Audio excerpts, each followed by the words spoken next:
Hi guys, it's Thomas Moran here and I'm a professional gambler, and in today's video I'm going to teach you guys how to bet on greyhounds. If you like these videos, please like, subscribe, hit that bell notification, would really appreciate it.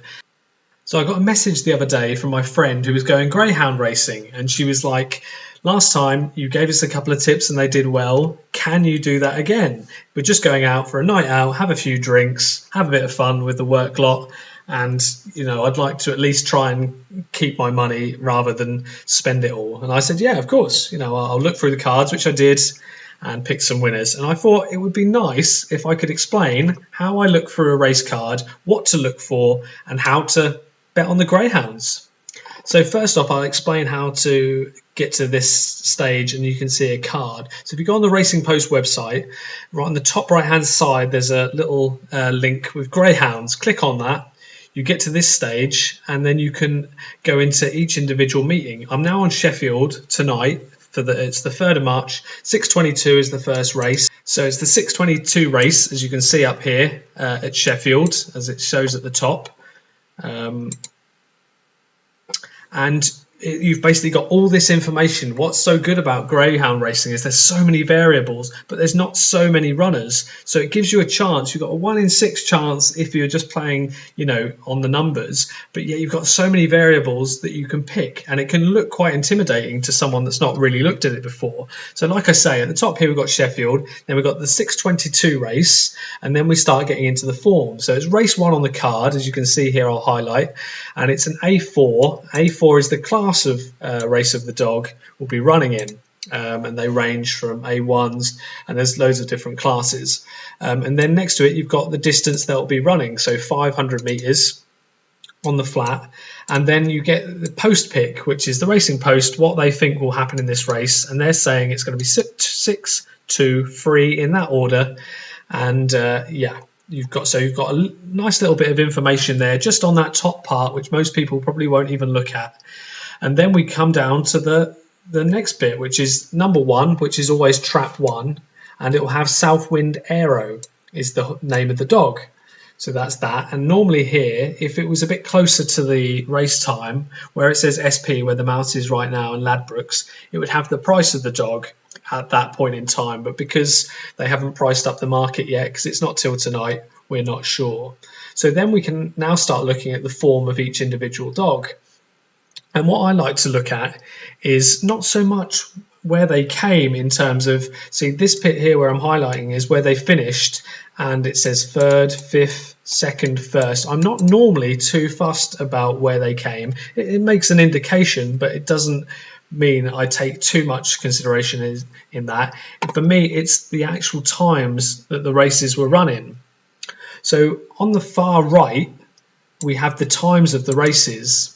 So here we've got 28:48, 29:98, 16, and so what we'll need to do is we need to go and have a little look at how that dog did at each individual time. So all we know up here, it's at 500 meters it's being run at, and unfortunately this dog, the only form we've got at 500 meters is the second race on the 22nd of January, where it came 3rd, and it ran 29.98. Unfortunately, that's not very helpful to us, because it's quite nice to have at least 5 or 6 different runs so we know roughly what they run at.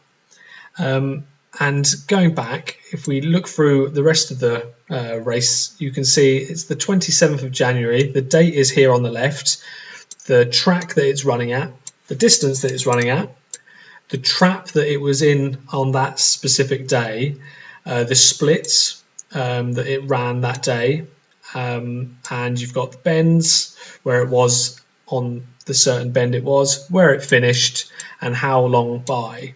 So it lost by 4 lengths, by 6.5 lengths, 3 3/4 lengths, 3/4 of a length.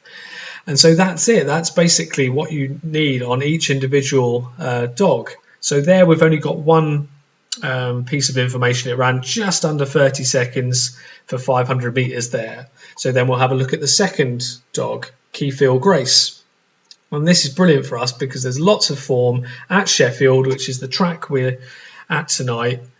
over 500 meters. So all we need to do is we can look over to the far right hand side and we can see exactly what they've been running. So it's been running 29.85, 29.65, 29.64, 29.69, incredibly consistent, all around the 29.60s, and just up. Yeah, there was one the second time back, it ran 29.85, but there's not much in it and it's always pretty consistent there. So once I've done that, I'll start looking at the splits, which is where they'll time it to a certain point, whereby it's how fast it accelerates, and then they time it from the first split. So I like to see dogs that really run really fast on their first splits, because then you can tell if they're going to get any interference from the rest of the dogs.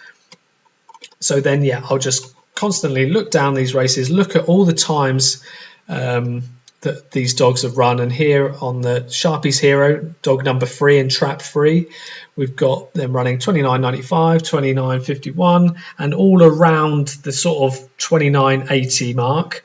Then I'll look number 4, 29.73 is the only form we've got on this one here. And then we'll look at number 5 and number 6. And they're all around 29.70.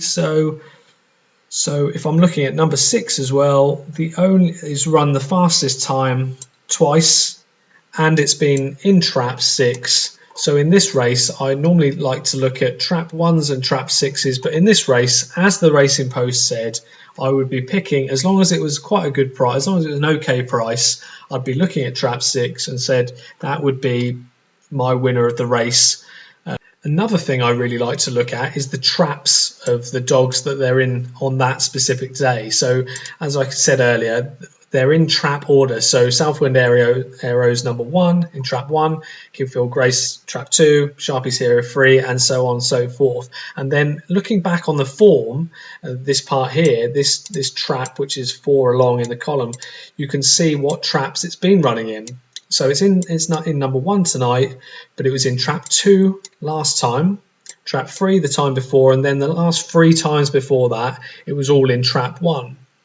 So that's quite important as well, because I like dogs that run in trap 1 and trap 6, because if they've got good splits and if they're quick out of the blocks, they won't have any interference with any of the other dogs, because you see that a lot. They get balked and pushed, and sometimes they actually, they're out of the race because they can't run a free race. So with trap 1 and trap 6, you get this chance of, if they're out quick and don't touch anything, then you've got a brilliant chance that they'll have a free run all the way round, and then they can run a good time. So here, again, my selection, which would have been trap 6, I'm looking at the splits, 441, 447 and 443. The last 3 times, they're pretty quick.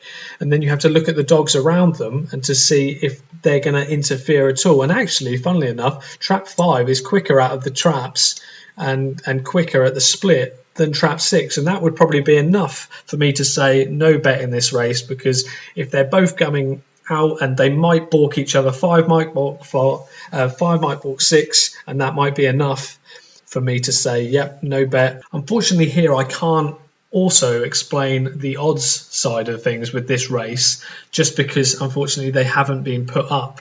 But what that is a big indicator into if I'd be placing a bet or not.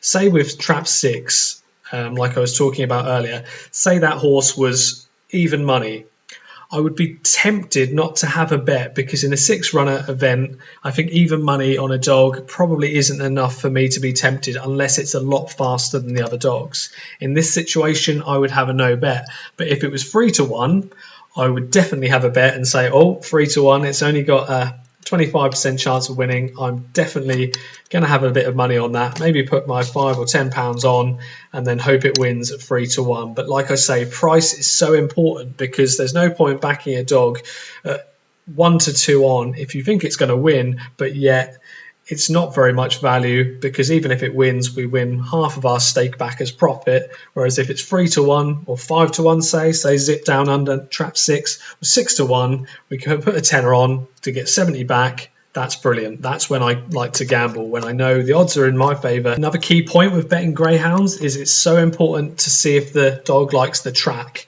In this example, I think I checked earlier, all of these dogs clearly run at Sheffield every single race. So as you can see with Southwind Aero, the track, which is this part here, which I'm highlighting, the second column down, every time it's SHEF, which is Sheffield. So every single run that it's had its last 5, they've all been at Sheffield. So we know it's fine with the track, exactly the same as Keyfield Grace, exactly the same as Trap 3, Trap 4 and Trap 5, which is great. So there's nothing there that would put me off. Form is a very important part of how to pick winners at the Greyhounds, and a lot of people really do. They'll look at the form and where it finished. So with Southwind Aero, like I said earlier, its second run ago, it came 3rd, then it came 5th, 2nd and 1st, and they will take a lot into that. For me, I look at times more often, and I feel times are a much more predictable way of picking dogs. But if a dog has finished first, then clearly whatever race they put it in, it will win. So it is worth looking into as well, the form of where the dogs came. But for me, like I say, speeds are very important. Once we've found out who's going to win and what odds we'd like for them to win, now we need to know where to place our bets. Because not a lot of places say this, but you've got 3 ways that you can actually bet, and technically 4 ways you can actually bet on each individual dog. Most tracks will have their own tote. So if you go to Great Yarmouth, where I used to go, or Hove, you can go and place your dogs on the tote. All the money's put into a pool, and then you'll get a percentage win of that. So sometimes you might get a dog that's outside with the bookmakers, it might be 2 to 1, but on the tote it might only be even money. So you might put £5 on. With the tote you only get £10 back, but if you went outside and put your £5 on at 2 to 1, you would get £15 back. And that's the gamble with the tote. I don't personally normally bet very much on the tote. Sometimes if it's a forecast, if I think 1, 2 and 3 in that order, then I'll back say £1 on the tote. But I like to know what odds I'm going to get beforehand, so then I'll look outside with the bookmakers that are on the sides just right by the start line. So you've got options there. They'll all be writing on their boards, say 5 to 2, dog number 2 and 3 to 1, and then you can go there and see which odds are best with each individual bookmakers. There might be 4 or 5 outside, and I would advise to go and check all the boards before you place a bet. If you get your £10 out and it's 3 to 1 with say John Nichols, and then it's only 2 to 1 with Damien Hirst, then I would go to Nichols and I'd put my £10 on and I would receive £40 back with him, whereas I'd only receive £30 back with the other bookmaker, and that's very important. Then you've also got online, you've also got all your bookmakers online, so your Bet365, your William Hill, all your Sky Bets. If it's a bags meeting like it is at Sheffield tonight, you'll be able to bet these dogs and you might get better odds there. So that would be another form of betting. And also Betfair, the exchange. They can sometimes, if you like a big price dog, sometimes they can be much bigger prices. So that's your 4 ways you can bet. And I know it can be a bit boring sometimes trying to find out where's the best odds. But if we want to make this even more fun as a night out, with having some drinks, having some nice food, nice conversation, we might as well try and win as much as we can. This is probably the biggest tip out of them all. If you don't know who's going to win the race, like I've seen on this 622, I had a slight edge for number 6, but if I don't really fancy it, don't bet. Some of these meetings, they have like 12 races on a card. You don't want to be putting £5, £10 on each race, and then by the end of the night you realise you've lost 120 quid and you didn't get a winner, you didn't have a lot of fun gambling because nothing really happened and you never really fancied any. Don't bet. What I would suggest is try and look through the card. If you've got a bit of time, if your friends are off drinking, gone to the bar, have a little look and try and find maybe 3 of the 12 that you like. Put a little bit more money on those and hopefully you win. But if you don't win, it doesn't matter, because we haven't lost as much as if we'd have bet all 12 races and we hadn't done very well on all 12. We'd have a bit more money in our pocket even though we've done exactly the same. I hope this video has been of use to you guys. If you like it, please like, subscribe, hit that bell notification, and if you are going to the Greyhounds, good luck and enjoy.